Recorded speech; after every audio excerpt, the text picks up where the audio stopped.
TG Plus News edizione di Venezia, buon pomeriggio.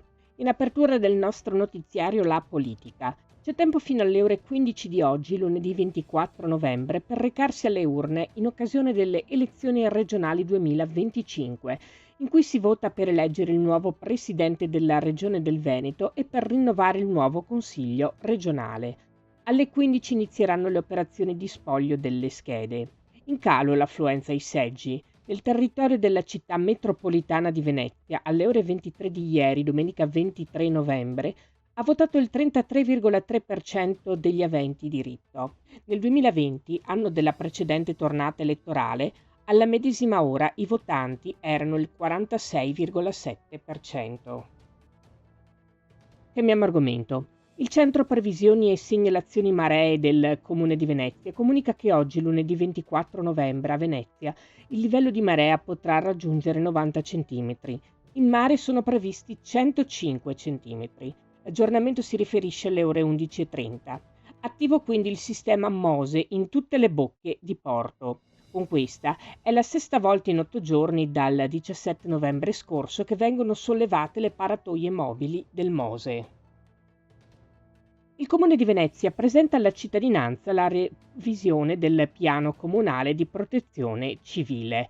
Domani, martedì 25 novembre, alle ore 17 alla Scoletta dei Calegheri a Venezia, è in programma il primo di 2 incontri pubblici nel corso dei quali sarà illustrato il nuovo documento operativo.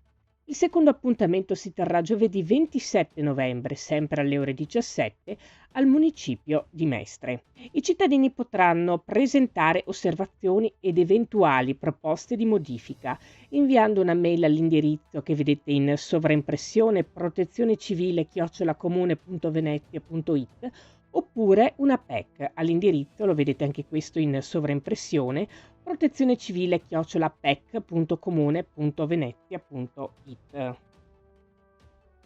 Voltiamo pagina. Domani, martedì 25 novembre, anche Adico, Associazione Difesa dei Consumatori, come ogni anno, sarà ospite della maratona No Stop organizzata dall'associazione Mestre Mia, in occasione della giornata internazionale contro la violenza sulle donne. L'iniziativa si svolge dalle ore 8:30 alle ore 19 senza pause all'interno dell'Auditorium Cesare De Michelis del Museo M9 di Mestre in via Pascoli 11.